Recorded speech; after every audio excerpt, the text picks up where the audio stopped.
जड़ कर्म चेतन बंधकारु कर्म के अवसान का, कह कर स्वरूप यथार्थ जग का जो किया उपकार है, उसके लिए जिन वाणी माँ को वंदना शत बार है, वंदना शत बार है, वंदना शत बार है।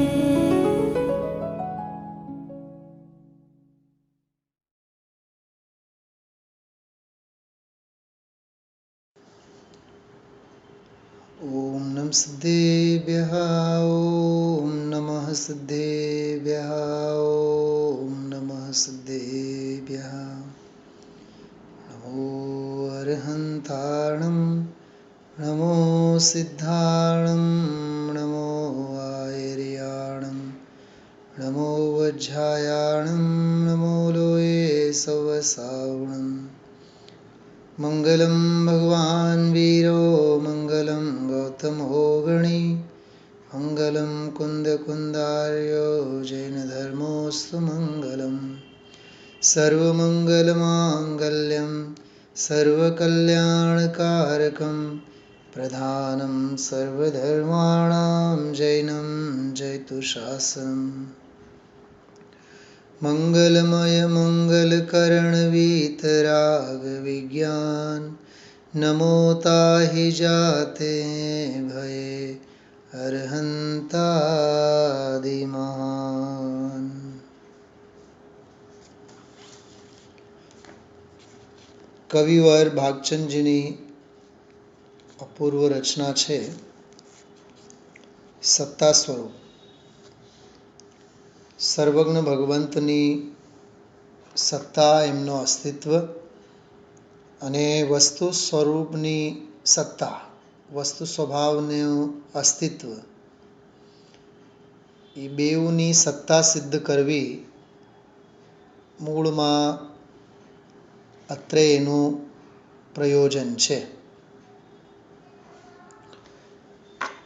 ઘણા બધા વિષયોની ચર્ચા આમાં આપણે પૂરી કરી છે.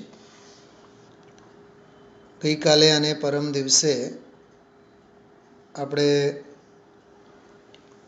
ગ્રહિત મિથ્યાત્વના સંદર્ભમાં કેવી રીતે ગ્રહિત મિથ્યાત્વનું સ્વરૂપ છે અને એનો ત્યાગ કેવી રીતે થાય, એની વિધિ કેવી, એની ચર્ચા આપણે ઘણી બધી કરી છે. હવે આ સિવાય પણ આમાં આગળ પાન નંબર 11 ઉપર સાચા દેવગુરુ શાસ્ત્રનો સ્વરૂપ અને સ્વભાવ સમજીને આપણે સાચા હૃદયથી, સાચા અભિપ્રાયથી સદવ્યવહાર રૂપે એમની ઉપાસના કરવી જોઈએ, એમનો આશ્રય લેવો જોઈએ, તો જ ગ્રહિત મિથ્યાત્વ છૂટશે, અન્યથા ગ્રહિત મિથ્યાત્વ નહીં છૂટે. એટલી મૂળ વાત આમાં સમજાવતા એક બહુ સરસ મજાના સૂત્રની વાત આમાં કરી હતી. અંતરંગ પ્રીતિ કા કાર્ય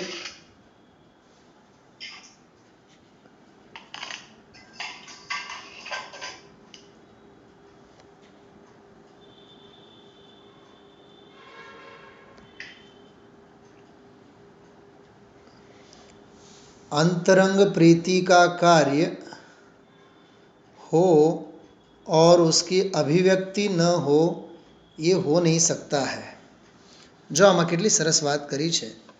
अंतरंग प्रीति का कार्य बाह्य में दिखे बिना नहीं रहता. થોડી ક્ષણો આપણે અહીં જ થોભીએ, ઊભા રહીને આપણે વાત કરીએ. અંતરંગ પ્રીતિ છે, લાગણી છે,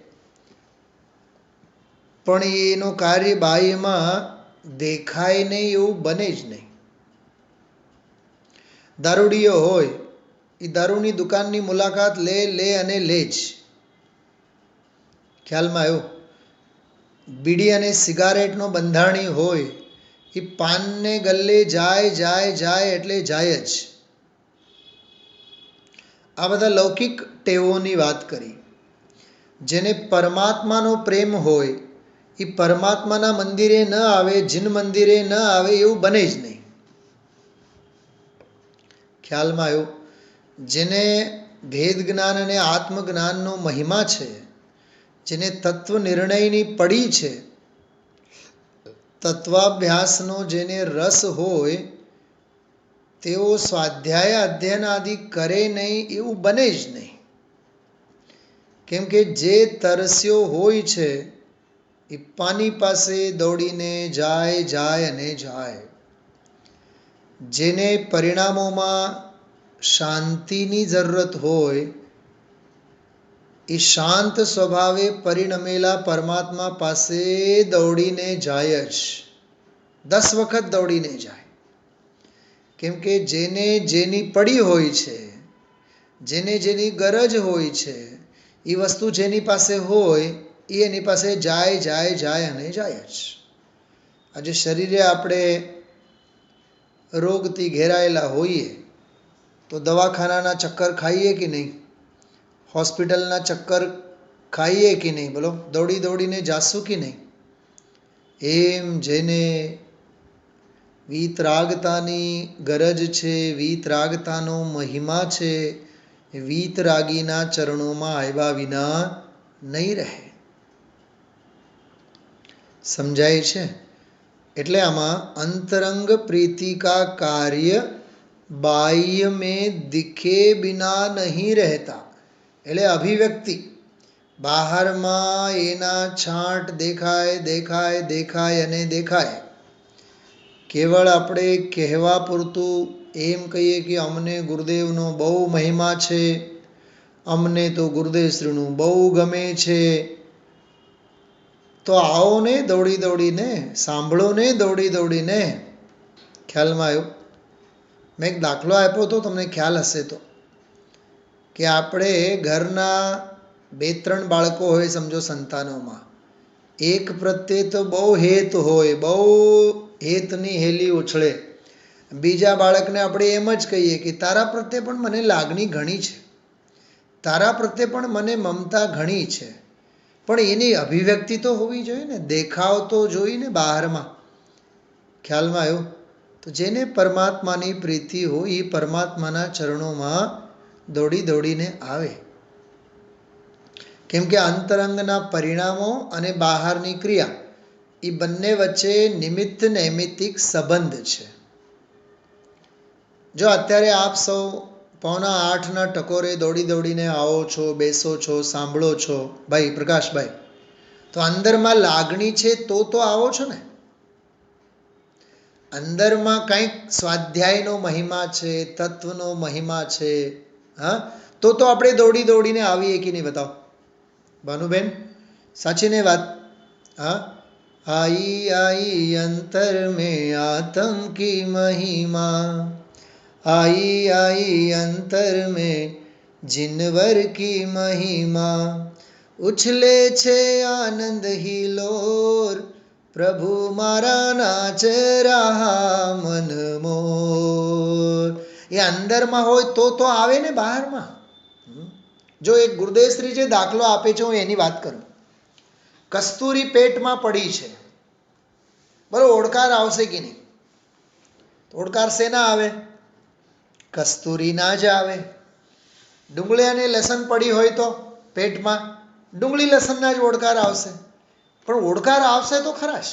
પેટમાં પડેલ હોય અને ઓડકાર નહીં આવે, બને નહીં.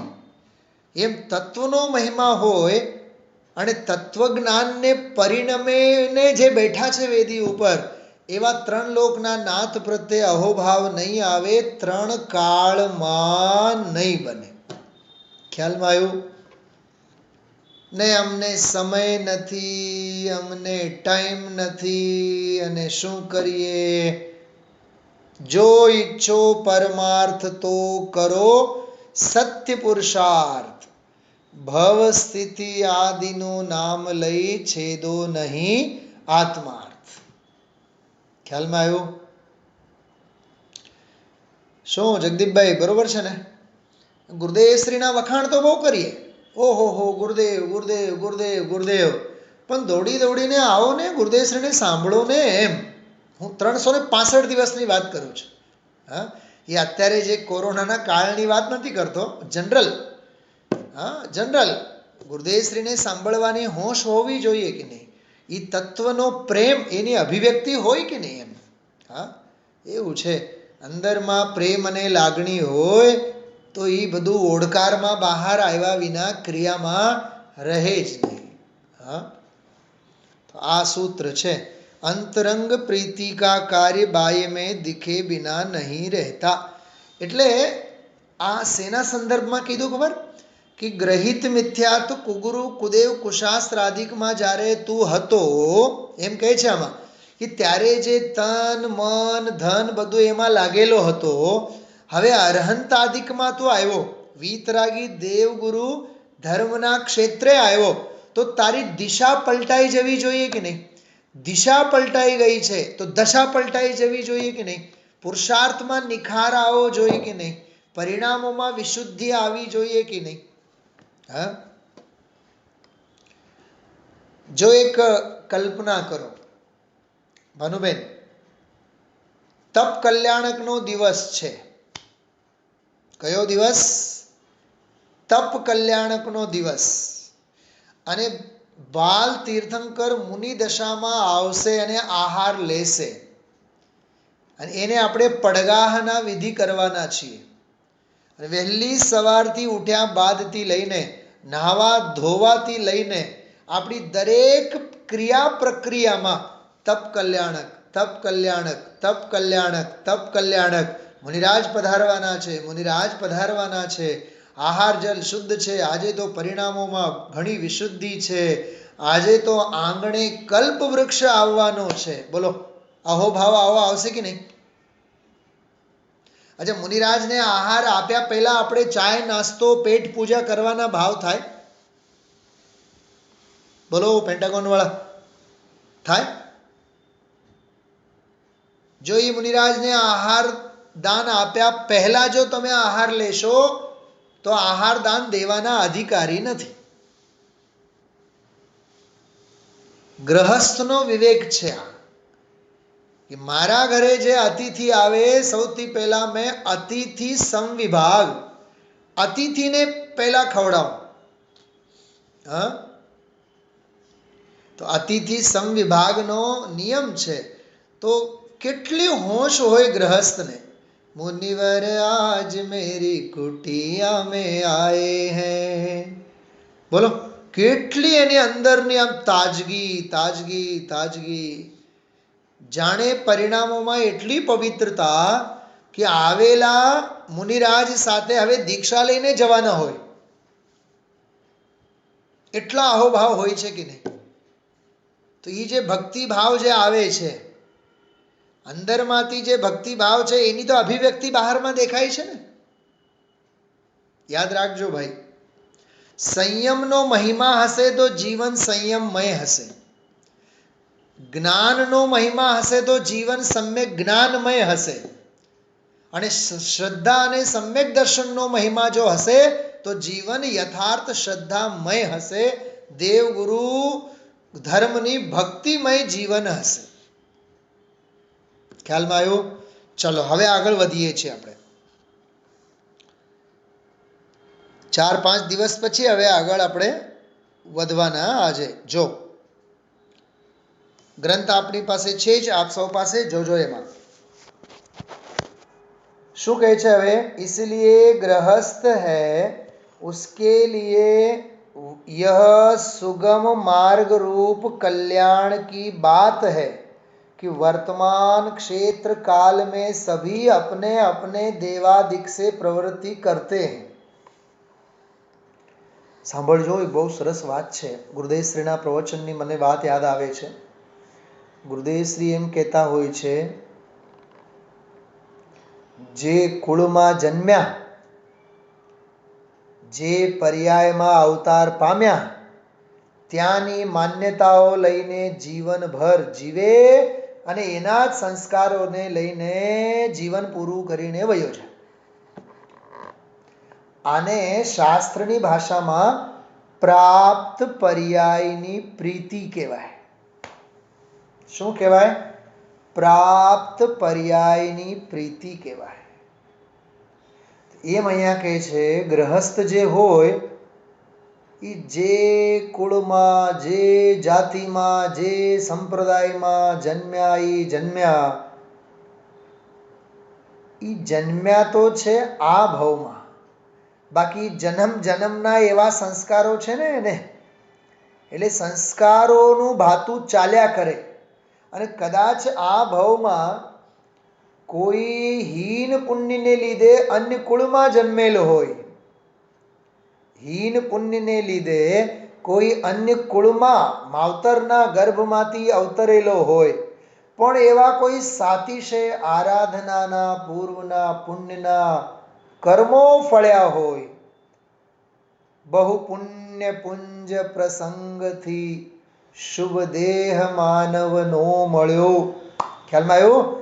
એવો સાતિશય પુણ્ય ફળ્યો હોય, એને જૈન કુળના સંસ્કાર મળે, જિનેન્દ્ર ભગવંતોનો શીતળો છાંયડો મળે, તત્વની દૃષ્ટિ થઈ જાય, તત્વનો ગૂઢ અભ્યાસ થઈ જાય, આગમ પરમાગમનો સ્વાધ્યાય થાય, એના તળિયા તપાસે, નયોની અપેક્ષાઓ ખ્યાલમાં આવી જાય, પક્ષાતિક્રાંતની વાત ખ્યાલમાં આવી જાય, ક્રમબદ્ધ પર્યા, નિશ્ચય વ્યવહાર, પ્રમાણ નહીં, નિમિત્ત ઉપાદાન, જિનાગમના બધા જ રહસ્યો એને જિનાગમને આગમના અનુકૂળ, આગમના આલોકમાં એને બધા અવધારી લીધા હોય.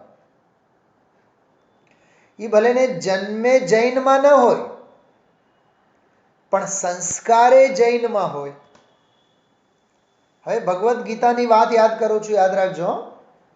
કોઈ પણ માણસ જન્મથી નહીં, શેનાથી મહાન બને છે? કર્મથી મહાન બને છે, કર્તવ્યથી મહાન બને છે. ખ્યાલમાં આવ્યું? ભાઈ, ભવના સંસ્કારો ક્યાંક ભૂલે ચૂકેથી દેવગુરુ ધર્મની આરાધના કરી હોય. યાદ રાખજો, બહુ માર્મિક વાત કરું છું. બધાય, કોઈનું નામ નથી લેતો, પણ બહુ ગંભીર વાત છે. યાદ રાખજો, બહુ શાંતિથી સાંભળજો અને ગંભીરતાથી એકાગ્રતાપૂર્વક સાંભળજો. આ ભવમાં આપણને જે તત્વના સંસ્કારો રૂચે છે, આ ભવમાં જે તત્વના સંસ્કારો રૂચે છે, એ આ ભવના સંસ્કાર નથી. એ ભવના સંસ્કારો લઈને આવ્યા હોય તો આ ભવમાં તત્વના સંસ્કારો રૂચે. શું સમજાય છે? જો રૂટીન પ્રમાણે સાંભળનારા તો ઘણા હોય, પણ વિરલા તત્વને સાંભળે. સમજાય છે? વિરલા તત્વને સાંભળે, વિરલા બૂঝે કોઈ, વિરલા પામે તત્વને. યોગસારમાં આવે છે ને, સાંભળવા માટે તો સાંભળે છે બધા, પણ રૂચે છે કોને? અતિ આસન્ન ભવ્ય જીવ હોય, નિકટ ભવ્ય જીવ હોય, એને આ તત્વની વાત રૂચે. ખ્યાલમાં આવ્યું? આ બહુ પામતા પમાઈ જાય, મળતા મળી જાય, પણ તત્વના સંસ્કાર જે અંદરમાં દ્રઢ થવા જોઈએ, એ ભવના તત્વના સંસ્કાર હશે તો જ થાય. વિનય પાઠ છે, વિનય પાઠ, એમાં એક છંદ આપણે બોલતા હોઈએ છીએ. રાગ સહિત જગ મેં રૂલ્યો, મિલે સરાગી દેવ, વીત રાગ ભેટ્યો હવે, મેટો રાગ કુટેવ. શું એનો અર્થ? રાગ સહિત જગ મેં રૂલ્યો, મેં અનાદિકાળથી અનંત ભવમાં રાગ સહિત રૂલ્યો, વર્ત્યો. માટે મને મિલે સરાગી દેવ. સરાગી દેવો મળ્યા. રાગની સેવના કરી એટલે સરાગી કુગુરુ કુદેવ કુશાસ્ત્ર ગ્રહિત મિથ્યાત્વના પ્રસંગો મળ્યા. પણ ક્યાંક મેં વીતરાગતાની આરાધના કરી, ક્યાંક મેં જિનેન્દ્ર ભગવંતોની ભક્તિ કરી, ઉપાસના કરી અને એવા નિદાન બાંધ્યા કે મને જૈન કુળ મળે. ખ્યાલમાં આવ્યું? અને સૌભાગ્ય પરિણામો બધા ઉદયમાં આવ્યા અને એવા સાતિશે પુણ્ય ફાટી નીકળ્યા, જૈન કુળ મળ્યું. વીતરાગ ભેટ્યો અબે મેટો રાગ કુટે. હવે આ ભાવમાં મને વીતરાગી સર્વજ્ઞ ભગવાન મળ્યા છે, તો મારે કોઈ પણ ભોગે મારે હવે રાગનો પોષણ નહીં કરવાનો, રાગના સંસ્કારો મારે દ્રઢ નહીં કરવાના. આ સવારનો સ્વાધ્યાય સાંભળ્યું છે સૌએ? જે લોકોએ આજ સવારનો સ્વાધ્યાય નથી સાંભળ્યો, આજે સાંભળ્યા વિના સૂતા નહીં. ચોક્કસ સાંભળજો આજનો પ્રવચન. રાગ અને દ્વેષ, બસ આ બે વિકારી પરિણામોને મૂકો, સર્વે જીવોને જ્ઞાનમય દૃષ્ટિથી જુઓ. બસ આ બે જ છે મૂળમાં, રાગ અને દ્વેષ. રાગ અને દ્વેષ કશાય ભાવ. અદ્ભુત ગાથાઓ. આ 13 ગાથાઓનો આખો ગ્રુપ જ અદ્ભુત છે. બધા જીવો કેવળ જ્ઞાનાદિ સ્વભાવથી સમાન છે. કોઈ નાનો નથી, કોઈ મોટો નથી. ઉદયથી મારે જોવું જ નથી. હા, તો કોણ અમીર અને કોણ શ્રીમંત અને કોણ ગરીબ, ખ્યાલમાં આવે છે? ઉદયથી મારે જોવું જ નથી. અને કોઈની પર્યાય જો જોવાઈ જાય તો મારે મિચ્છામિ દુક્કડમ. આવી દિવ્ય દ્રષ્ટિ 100 નંબરની ગાથા છે. હા, વાંચજો, જોજો, સાંભળજો ભાઈ. એક પણ વ્યાખ્યાન ચૂકવા જેવું નથી. ફરીથી કહું છું, આપણા આંગણે આટલો સરસ કલાકનો સ્વાધ્યાય અને આનો લાભ આપણને મળે છે, ચૂકવા જેવો નથી.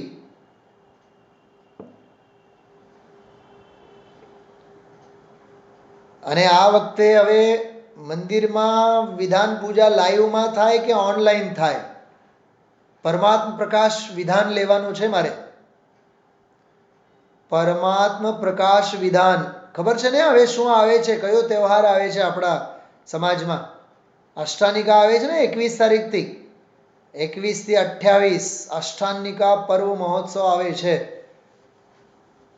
એટલે પૂરેપૂરી બખ્તર બંધ તૈયારી કરી ચૂક્યા છીએ પરમાત્મ પ્રકાશ વિધાન માટે. આપ સહુને સાગમટે નોતરું છે. હા, તાવ બાવ હોય તો નહીં આવતા. ગુરુદેવશ્રી નથી કહેતા તાવ હોય કોકને તો નહીં આવે, પણ સાગમટે નોતરું છે સૌને. રિદ્ધિભાભી તમે તો આવજો જ. રાજુભાઈને બધું સોંપી દીધું છે આજે. હા, આવું છે, અદ્ભુત છે બધું. તમે વિચાર તો કરો. 8-15 દિવસ પહેલા જ વિચાર કરવા માટે પંડિત મળ્યા છે તમને, કાશ્મીરાબેન. હા, તોય જો આપણે લાભ લેવાના ભાવ ન થતા હોય તો આપણા અભાગ્યનો મહિમા કોણ કહે પછી? હા, 8-15 દિવસ પહેલા બધું પ્લાનિંગ થતું હોય, આગળ પાછળ રોજ પંચાંગના દર્શન કરતા હોઈએ, જોતા હોઈએ શું આવે છે શું નથી. તમે વિચાર તો કરો, આવા પંચમ કાળમાં કેવા પુણ્યના સુમેરુ પર્વત ઉછળ્યા છે આપણા. તો મળેલી તકનો પૂરેપૂરો લાભ લેવો જોઈએ. આળસ, પ્રમાદ, વિકથા, વાણિયા કથા અને વિકથા એમાં આપણે સમય વેડફવા જેવો નથી. ચલો જો એ પછી જે ભવિતવ્યના ગર્ભમાં હશે એ થશે, યથાયોગ્ય સમયે જાહેરાતે થશે. ઓકે, એમાં હું પડતો નથી. આગળ વધીએ. શું કહે છે જુઓ કે એમ કહે છે જ્યાં જે ગ્રહસ્થ હોય તો ગ્રહસ્થ તો કહે છે કે सुगम मार्ग रूप कल्याण की बात है। वर्तमान क्षेत्र काल में सभी अपने अपने देवादिक से प्रवृत्ति करते हैं। बराबर, બધા પોતપોતાના આરાધ્યને વંદન કરે છે. જ્યાં મૂળના એક પાર્શ્વનાથ હોય તો પાર્શ્વનાથ ભગવાનની આરાધના ઉપાસના, સુમતીનાથ હોય તો સુમતીનાથની આરાધના ઉપાસના, વીતરાગી જિનબિંબની એમ, શ્રેયાસનાથ હોય તો શ્રેયાસનાથ, સિમંદર ભગવાન હોય તો સિમંદર ભગવાન, પણ છે તો જિનબિંબ ને, વીતરાગ જિનબિંબ ને એમ. तो क्षेत्र ने काल, क्षेत्र काल में सभी अपने अपने देवादिक से प्रवृत्ति करते हैं और तुम भी धन कुटुंब आदि का पोषण भोग रोगादिक व विवाह आदि कार्यों में जैसे प्रवर्तते हो वैसे ही पद योग्य अनेक प्रकार से उसी प्रकार प्रवर्तो. जो आमा आ वाक्य समझवा जेवुं छे. हाँ, स्टेटस प्रमाणे घर में लगन आवे खर्चो करे कि नहीं?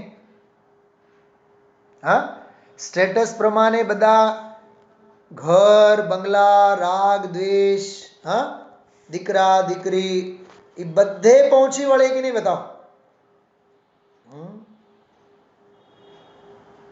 एक ने एक दीकरो होय, लगन में 10 करोड़ खर्चे, दान में केटलुं देवानुं एने? 101. કેટલું દેવાનું? વિચારો, આ બધું વિચારવા જેવું છે. સ્ટેટસ પ્રમાણે તો હોવું જોઈએ ને બહારમાં. એમ કહેવાનો અર્થ કે તું ધન વૈભવ પૈસા જો મેં લખ્યું છે तुम भी धन कुटुंब आदि का पोषण और भोग रोगादिक, जो भोग અને રોગ શું કહે છે?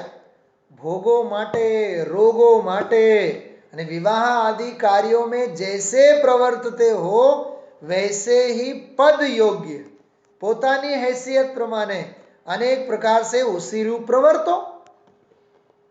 ખ્યાલમાં આવે છે? હા, ભોગોમાં પાણીની જેમ પૈસા વાપરે, રોગોમાં પાણીની જેમ પૈસા વાપરે, પણ જ્યાં દાનની વાત આવે ત્યાં 10 વખત વિચાર કરે. છે કે નહીં આ પંચમ કાળમાં આવું બધું? હા, સમજાય છે? ઘરના બંગલાના રિન્યુએશન કરે, કરોડનો બંગલો હોય તો એમાં 50 લાખ તો રિન્યુએશનમાં નાખે, એની ગણતરી નહીં કરે, પણ 1 લાખ રૂપિયા દાનમાં આપ્યો હોય તો એની ગણતરી કરે. છે ને કઠોર વાત આ?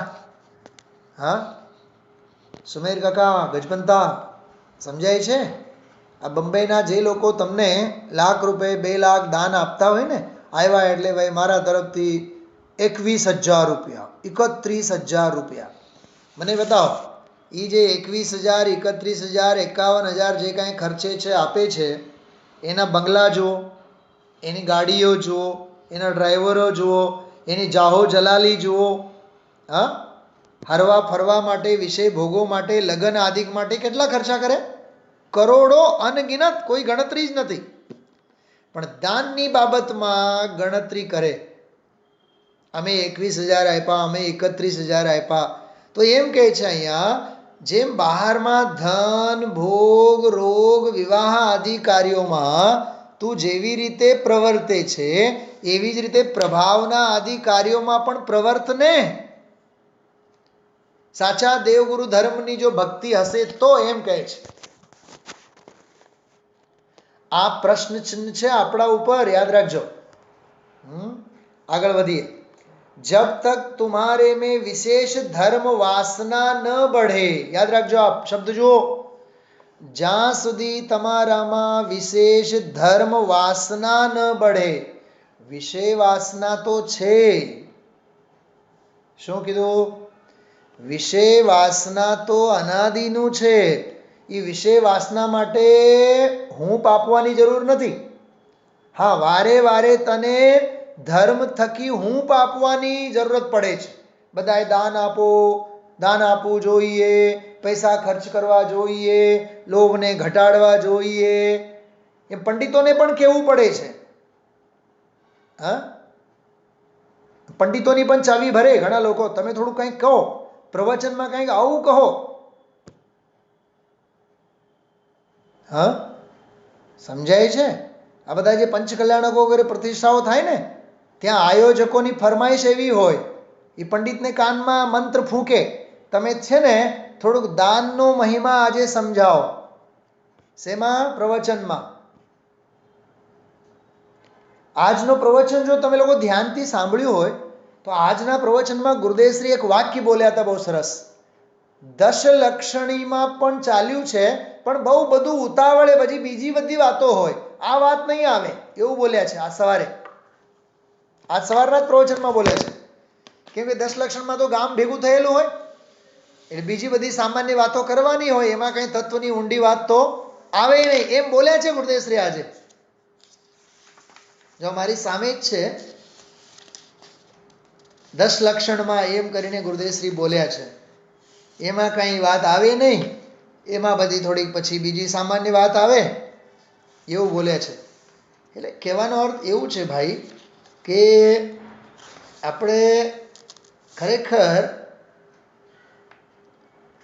તત્વના જે ઊંડા રહસ્યો છે, કે તત્વના જે એંગલ છે, જે રીતે સમજાવવામાં આવે, જે રીતે એને સમજવું જોઈએ, બરાબર, એને એ રીતે જ આપણે સમજવું જોઈએ. આજના જ વાક્યમાં, આજના જ પ્રવચનમાં છે. મારું ધ્યાન તરત જ ગયો કે ગુરુદેવશ્રી જો સમાજની બધી લૌકિક વાતની ચર્ચા કેવી રીતે પ્રસંગાનુરૂપ બધું હોય છે એની નોંધ ગુરુદેવશ્રીએ લીધી છે. આવું છે ભાઈ. ચલો આગળ વધીએ. તો આમાં શું કહે છે કે તારા ઘર પરિવારમાં ધન વૈભવ આદિકના સંદર્ભમાં, લગ્ન આદિકના સંદર્ભમાં જે રીતે તું ખર્ચો કરે છે એવી જ રીતે આમાં પણ ખર્ચ કર. જબ તક તુમારે મેં વિશેષ ધર્મ વાસના ન बढ़े. જો ભાઈ, અમે જૈન છીએ, અમે રોજ મંદિરે પગે લાગવા આવીએ છીએ, પ્રક્ષાલ કરવા જઈએ છીએ, આ તો સામાન્ય સદાચાર છે.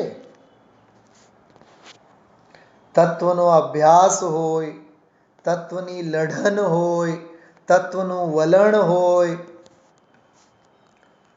ખ્યાલમાં આવ્યું? સાતિશય આજે આવ્યું હતું ને સ્વાધ્યાયમાં, સવારે સ્વાધ્યાયમાં આપણે નહોતું કીધું?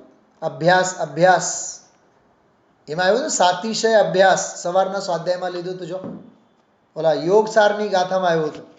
હા, કરે અતિશય અભ્યાસ. તો એ અતિશય અભ્યાસ એટલે શું? એ આ સાતિશય ભેદ વિજ્ઞાનની દ્રષ્ટિ, ચારિત્રનો બળ, શ્રદ્ધાનો બળ, પ્રશસ્તતમ પરિણામોમાં રહે, નિત્ય વૈરાગ્ય વૃત્તિ રાખે, દાનતની ભાવના સેવે, સંયમની ભાવના સેવે, ભદ્ર પરિણામો રાખે, ભેદ જ્ઞાનનો મહિમા અંદરમાંથી લાવે, તત્વનો મહિમા અંદરમાંથી લાવે, એવી રીતે એને તત્વની ધર્મ વાસના વિશેષ વધવી જોઈએ. જો આજના સ્વાધ્યાયમાંથી આ મૂળ વસ્તુ સમજજો. આપણી ધર્મની વાસના વિશેષ દ્રઢ થવી જોઈએ. લોક વાસના, જગતની વિષય વાસના, શ્રુત પરિચિત અને અનુભૂત, એ તો સદા બહાર છે જ. એમાં ક્યાં જીવને શીખવાડવાની જરૂર પડે છે? કેવું બરાબર બંધ બેસાડી દીધા છે ભાગચંદજી સાહેબે. હા ભાઈ, તને સાચા દેવગુરુ ધર્મ જો મળ્યા તો તું વિચાર કર કે તું લગ્ન આદિકમાં, વિવાહ આદિકમાં કેવી રીતે તું બધો ખર્ચો કરે છે, પણ આમાં ધર્મ વાસના કેમ તારી બળતી નથી? હા, હું આપને એક પ્રશ્ન પૂછું. 3 કલાકની મૂવી જોવા જઈએ, ક્યારે બગાસો આવે આપણને? ક્યારે નિંદર આવે?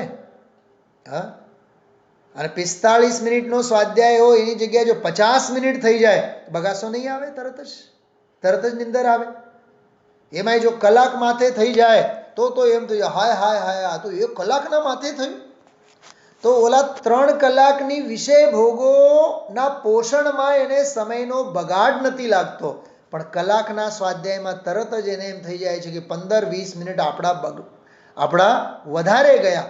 તો વિચાર તો કરો, તને વિષય ભોગોનો રસ છે કે જ્ઞાનનો રસ છે? એમ ન લાગવું જોઈએ આજે 15 મિનિટ મને વધુ મળ્યું, અને સામેવાળાને આ ગળો ફાડીને બોલવું પડ્યું, એ ન ખ્યાલમાં આવે. એટલે ઘણી વખત વિચાર આવે આ પંચમ કાળમાં દેનાર તો છે પણ લેનારની આવડત નથી. જ્યારે જ્યારે એવી વાતો સામે આવતી હોય ને, એટલે દુઃખે થાય, ખેદ પણ થાય. તો તને 20-25 મિનિટ 15 મિનિટ જો જાજો તત્વ મળ્યો હોય તો તને તો ઉલટાનો તો હરખ થવું જોઈએ ને. ખ્યાલમાં આવ્યું? એટલે જો અંદરના અભિપ્રાયને ચકાસવાની વાતો છે આ બધી.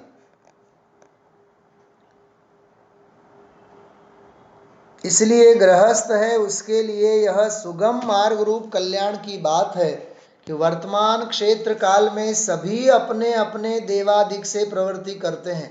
બધાએ કરે છે, દરેક મુમુક્ષુ કરે છે, દરેક आत्मार्थी जीवो करे छे. और विवाह आदि कार्यों में और तुम भी धन कुटुंब आदि का पोषण, भोग रोगादिक व विवाह आदि कार्यों में जैसे प्रवर्तते हो वैसे ही पद योग्य अनेक प्रकार से उसी रूप प्रवर्तो.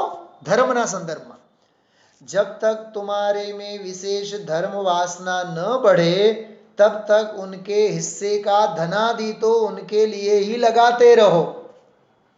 શું કીધું આ?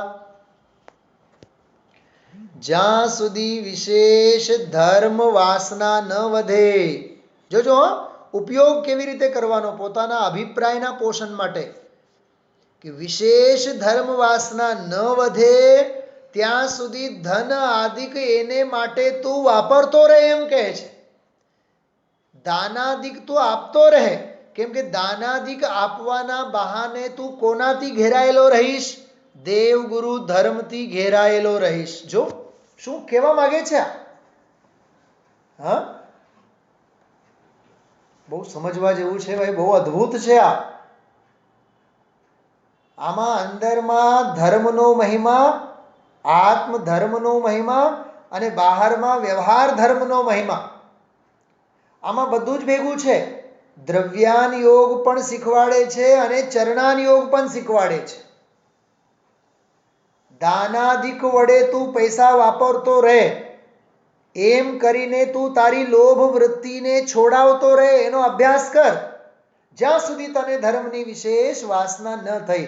અને ધર્મની વિશેષ વાસના થયા બાદ તો ચક્રવર્તીની જેમ પળવારમાં જ બધું છોડી મૂકીને તું નિર્ગ્રંથ અવસ્થા અંગીકાર કરવાનો છે. છે ને અદ્ભુત? સમયસાર તો આપણે સાંભળીએ, પણ આવા નાના નાના ગ્રંથો ન સાંભળીએ તો ક્યાં વિદ્વાનોના સૂક્ષ્મ ચિંતન આપણા મગજમાં આવવાના છે? વિચાર તો કરો. છે ને આમ નતમસ્તક થવાનું મન થાય. લખનાર લેખકના ચરણોમાં નતમસ્તક થવાના મન થાય કે જ્યાં સુધી વિશેષ ધર્મ વાસના ન થાય ત્યાં સુધી ઉનકે હિસ્સે કા ધનાદિ તો ઉનકે લીએ હી લગાતે રહો. જો શું કીધું? એમને માટેનો જે ધન છે એ એમનામાં જ તું વાપર, અન્ય વિષય ભોગો આદિકમાં નહીં વાપર, એમ કહે છે. હજી આગળ આવશે પણ ખરું. રત્નગણ શ્રાવકાચારમાં તો એમ લખ્યું છે કે 100% જે કંઈ કમાણી છે તે તું વિષય ભોગો અને ગ્રહસ્થ આશ્રમ માટે નહીં વાપર. એમાંથી 10%, 1 લાખનો પગાર હોય તો 10,000 રૂપિયા તો તું દયા દાન ધર્મ આદિકમાં વાપર. સમજાય છે? કંઈક હિસ્સો એનો તું ધર્મમાં વાપરવામાં રાખ, એમ કે છે. પોતાની मौज માટે જ તું વાપરમાં. पहले आप प्रथम अवस्था में ग्रहित मिथ्यात्व के लिए जो करते थे, जो फरी पाछो ये विषय आयो, पहले आप प्रथम अवस्था में ग्रहित मिथ्यात्व के लिए जो करते थे वो वर्तमान में दूसरे तुम्हारी बराबरी के गृहस्थ जो अन्य देवादिक के लिए करते हैं, उसी भांति माया मिथ्यात्व निदान रहित जो शल्यो आया त्रणेय, माया शल्य मिथ्यात्व शल्य निदान रहित सच्चे देवादिक के लिए तुम उस योग्य हो सो करोगे। જો તમે એને માટે લાયક છો તો કરશો જ, એમ કહે છે અહીંયા. બાકી કીધા કરવાથી પણ ન કરે એની વાત નથી. તારામાં જો ખરેખર એવી લાયકાત હશે તો તું કરી છૂટીશ. દેખાવો નહીં કરે એમાં તું. સહેજે તારાથી દાન આદિક થાશે, પરાને નહીં. કોક મળવા આવે ઘરે સામેથી અને પછી ધરાર ખરડો લખાવે તમારા તરફથી 50,000 અને 55,000 અને 1,00,000, ઓલાય ધરાર લખાવડાવે, આપણે પણ ક મને લખાવીએ. એનું નામ દાનબાન નથી, એ તો ભીખ છે. હું તો ખરેખર તમને કહું, સામેવાળા ધરાર આવું ક્યારે લખાવે અને આપણે ક મને લખીએ તો માગનાર પણ માગવાને લાયક નથી અને આપનાર પણ આપવાને લાયક નથી. એનો કાંઈ અર્થ નથી. એ કોઈ દાન બાન કાંઈ છે નહીં, એ બધું કોન્ટ્રીબ્યુશન છે એક પ્રકારનો. હા, બાઉન્ડેશન છે એકબીજા સાથેનો, એમ નહીં. સહેજ દાન દેવાનું. કિમિચ્છુક દાન ચક્રવર્તી જેવી રીતે આપે એવી રીતે. કિમિચ્છુક દાન, જેને જે જોતો હોય લઈ જાઓ. આવું છે ભાઈ. દાનમાં પણ મહાનતા હોવી જોઈએ. ग्रहित मिथ्यात्व छूटेगा. जो एम कहे छे देवादिक के लिए तुम उस योग्य हो सो करोगे तभी ग्रहित मिथ्यात्व छूटेगा. वाह! जो जो जो केवो एनालिसिस करे छे कि गुरु कुदेव कुशास्त्र आदिकમાં હતો ત્યારે જે ભક્તિ ભાવના હતી, ત્યારે જે સમર્પણતા હતી, એવી જ સમર્પણતા જ્યારે સાચા દેવગુરુ ધર્મના ક્ષેત્રે આવ્યા બાદ જો તને હશે તો જ તારું ગ્રહિત મિથ્યાત્વ છૂટશે, અન્યથા નહીં છૂટે. કેમ કે ભક્તિની અભિવ્યક્તિ તો હોવી જોઈએ ને, એમ કહે છે. બહુ અદ્ભુત, બહુ પ્રેક્ટિકલ વેમાં આ આખો વિષય છે. એટલે એમ સમજો ને કે આખો આ જે છે 10-15 પાના ચાલશે. આ ગ્રહિત મિથ્યાત્વને મૂળ સહિત જો ઉખેડી નાખવું હોય તો કેવા ઉપાય કરવા જોઈએ, એની બધી આ મીમાંસા છે, વિશ્લેષણ છે. ઉનકે હિસ્સે કા તન મન ધન. વાહ! શબ્દ તો જો. उनके हिस्से का तन मन धन वचन ज्ञान श्रद्धान कषाय क्षेत्र और काल आदि यहां लगाओगे तब बाह्य जैन बनोगे. वળી પાછા નવા જૈન આવ્યા. મેં 4 પ્રકારના જૈનોની વાત કરી હતી, ખબર છે? જન્મધારી જૈન, નામધારી જૈન, લિંગધારી જૈન અને ભાવધારી જૈન, એમ 4 પ્રકારના જૈનો કીધા હતા ને. અહીંયા એક 5વા જૈન આવ્યા, બાહ્ય જૈન. તો બાહ્ય જૈન હોય એનો અર્થ અંતરંગ જૈની પણ હોય. એ અંતરંગ જૈની એટલે ભાવ જૈનીની વાત છે, ભાવધારી જૈન. અહીંયા બાહ્ય જૈન એટલે જન્મધારી અને નામધારી જૈન. એટલે જૈનના નામે તું કેવળ કહેવડાવી શકે છે, આટલું પણ કરીશ તો કે તારું તન લાગવું જોઈએ, તારું મન લાગવું જોઈએ, તારું ધન લાગવું જોઈએ, તારા વચન લાગવા જોઈએ, તારું જ્ઞાન લાગવું જોઈએ, તારી શ્રદ્ધા લાગવી જોઈએ, તારી કષાય. જો ગજબની વાત, કષાય એટલે અહીંયા પ્રશસ્ત પરિણામ. કષાય એટલે એમ નહીં લેવાનું મંદિરે આવીને લડવાનું, એમ નહીં. ક્રોધની વાત નથી. મંદિરે આવીને માન કષાયનું પોષણ, એમ નહીં. ખ્યાલમાં આવ્યો? ક્રોધ છૂટવું જોઈએ અને શાંત પરિણામ થવા જોઈએ. માન છૂટવી જોઈએ અને માર્દવ ધર્મ પ્રગટ થવો જોઈએ. માયા છૂટવી જોઈએ અને આર્જવ ધર્મ થવો જોઈએ. લોભ છૂટવો જોઈએ અને ઉત્તમ શૌચ ધર્મ પ્રગટ થવો જોઈએ. આ તો બહુ અઘરું છે પ્રકાશભાઈ. ક્રોધ છૂટે ક્ષમા પ્રગટે, માન છૂટે મૃદુતા પ્રગટે, માયાચારી છૂટે આર્જવ પ્રગટે, લોભ છૂટે શૌચ પ્રગટે. એનું નામ કષાય લેવાનું. અહીંયા કષાય એટલે એનો અર્થ એમ નહીં કે મંદિરે આવીને કષાય કરવાનું, એમ નહીં. આ પહેલી નજરે આપણને એવું જ લાગે અહીંયા શું કહેવા માંગે છે, ફોડ કાંઈ પડે નહીં એમાંથી.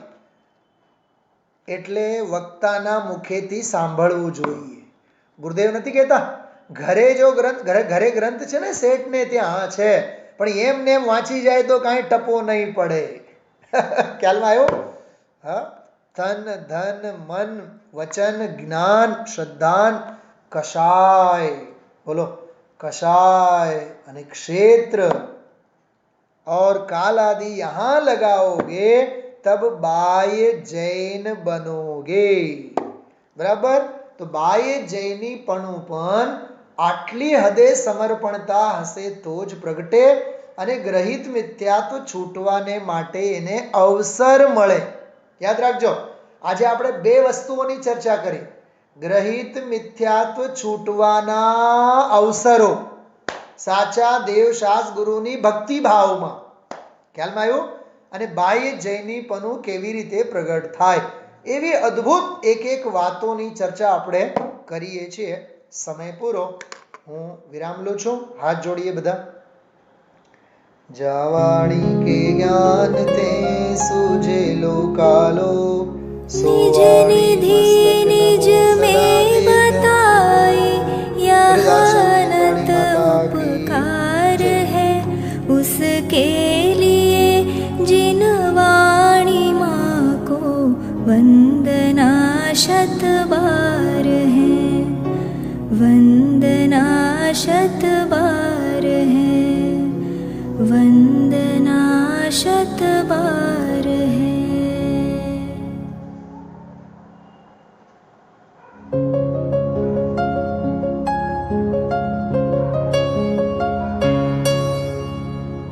जिन वाणी भारती तो ही जपो दिन रैन, जो तेरी शरणा गहे सू पावे सुख चैन. जा वाणी के ज्ञान ते सूझे लोकालोक, सो वाणी मस्तक नवो सदा देत हो ढोक, सदा देत हो